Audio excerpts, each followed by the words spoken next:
অষ্টাদশ অধ্যায় মাহাত্ম্য।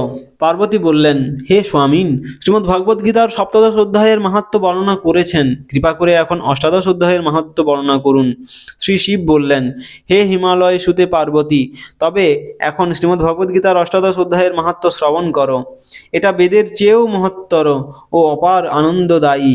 এই অধ্যায়ের মাহাত্ম্য কারো শ্রবণে প্রবেশ করা মাত্রই তার সকল জাগতিক কামনা বাসনা দূর হয়ে যায়। বিশুদ্ধ ভক্তের কাছে এটা দিব্য অমৃত। ভগবান বিষ্ণুর জীবন স্বরূপ এবং দেবরাজ ইন্দ্রের দেবতাদের সনক ও সনন্দ পরিচালিত মহাযোগীদের মনে সান্ত্বনা স্বরূপ। একবার কেউ এই অধ্যায় পাঠ করলে যমদূত দূরে সরে যায়। অন্য কোনো কিছুর পাঠে এত শীঘ্র দুঃখ যন্ত্রণার হাত থেকে মুক্তি পাওয়া যায় না। এখন খুব ভক্তি সহকারে গীতার এই অষ্টাদশ অধ্যায় শ্রবণ করো। মেরু পর্বতের সর্বোচ্চ শিখরে বিশ্বকর্মা নির্মিত অমরাবতী অবস্থিত। এই স্বর্গরাজ্যে দেবরাজ ইন্দ্র ও তার পত্নী শচীদেবী দেবতাদের দ্বারা সেবিত হন। একদিন স্বর্গরাজ ইন্দ্র শান্তভাবে বসে আছেন, তখন তিনি দেখলেন এক সুপুরুষ সেখানে আবির্ভূত হলেন এবং ভগবান বিষ্ণুর ভৃত্যরা সকলে তার সেবা করছে। এই সুন্দর যুবা পুরুষকে দেখা মাত্রই দেবরাজ ইন্দ্র তার আসন থেকে মাটিতে পড়ে গেলেন। তখন ইন্দ্রের সেবারত দেবতাগণ মাটি থেকে ইন্দ্রের মুকুটটি তুলে সেই সুপুরুষটির মাথায় পরিয়ে দিলেন। তারপর সমস্ত দেবতা ও স্বর্গবাসীগণ এই নতুন স্বর্গরাজকে আরতি ও অপূর্ব সঙ্গীত লহরী দ্বারা বন্দনা করলেন। মহাঋষিগণ সেখানে আবির্ভূত হয়ে তাদের আশীর্বাদ বর্ষণ করলেন এবং বৈদিক মন্ত্র জপ করলেন। গন্ধর্ব ও অপ্সরা বৃন্দ নৃত্য গীত শুরু করল। এইভাবে নতুন ইন্দ্র, যিনি প্রথা অনুসারে 100 অশ্বমেধ যজ্ঞ সম্পন্ন করেননি, দেবতাদের এবং স্বর্গলোকের অধিবাসীদের দ্বারা সম্পাদিত শত প্রকার সেবা উপভোগ করতে শুরু করলেন। প্রাক্তন ইন্দ্র এই সমস্ত কাণ্ড দেখে খুবই বিস্মিত হলেন।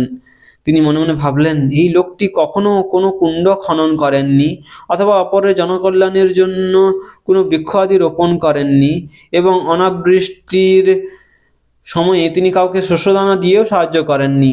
তিনি কখনো হোম যজ্ঞের অনুষ্ঠান করেননি অথবা তীর্থক্ষেত্রে ব্যাপক আকারে দান ধ্যানও করেননি। তবে কি করে তিনি আমার আসন দখল করলেন?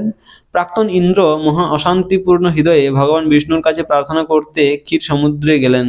ভগবান বিষ্ণুর দর্শন পেয়ে তিনি তাকে বললেন, হে ভগবান, অতীতে আমি বহু যজ্ঞ অনুষ্ঠান ও অন্য কত ধর্মীয় অনুষ্ঠান করেছি, আর এই জন্যই আমি স্বর্গের রাজপদে অধিষ্ঠিত হয়েছি।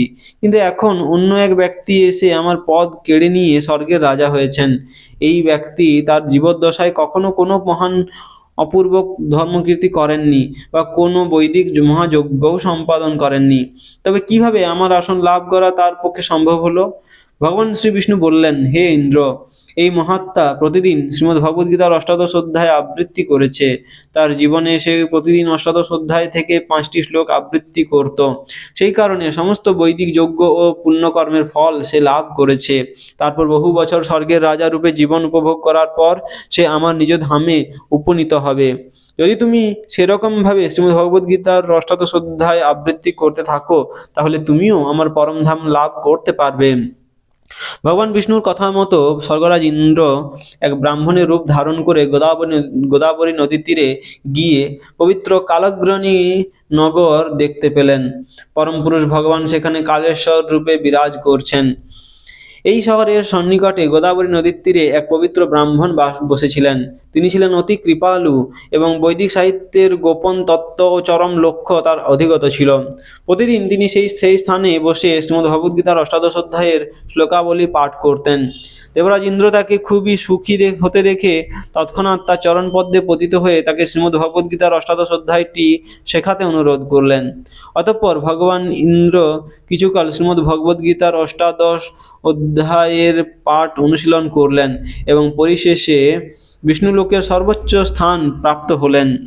সেই স্থল প্রাপ্তির পর তিনি উপলব্ধি করতে পারলেন যে স্বর্গরাজ ইন্দ্র হিসাবে দেবদেবী সমভিব্যাহারে তিনি যে আনন্দ উপভোগ করেছেন, বিষ্ণুলোকের আনন্দের সঙ্গে তার কোনো তুলনাই হয় না। প্রিয়ে পার্বতী, এই কারণেই মহামুনিগণ শ্রীমদ্ ভগবদ গীতা, বিশেষ করে অষ্টাদশ অধ্যায়টি পাঠ করেন এবং তার ফলে অতি শীঘ্রই তারা ভগবান বিষ্ণুর শ্রী পাদপদ্ম লাভ করেন। কেউ যদি গীতা মাহাত্ম্য শোনে বা পাঠ করে তার সঞ্চিত সকল পাপ নাশ হয়। অতি বিশ্বাসের সঙ্গে যে ব্যক্তি গীতা মাহাত্ম্যের আলোচনা স্মরণ করে তার সকল প্রকার ধর্মকর্ম ও মহাযজ্ঞের ফল লাভ হয় এবং পার্থিব ধনসম্পদ উপভোগের পর সে বিষ্ণু লোক প্রাপ্ত হয়। ইতি দেবাদিদেব মহাদেব শিব কর্তৃক ভগবদ্গীতার মহিমা কীর্তন সমাপ্ত। হরি বল।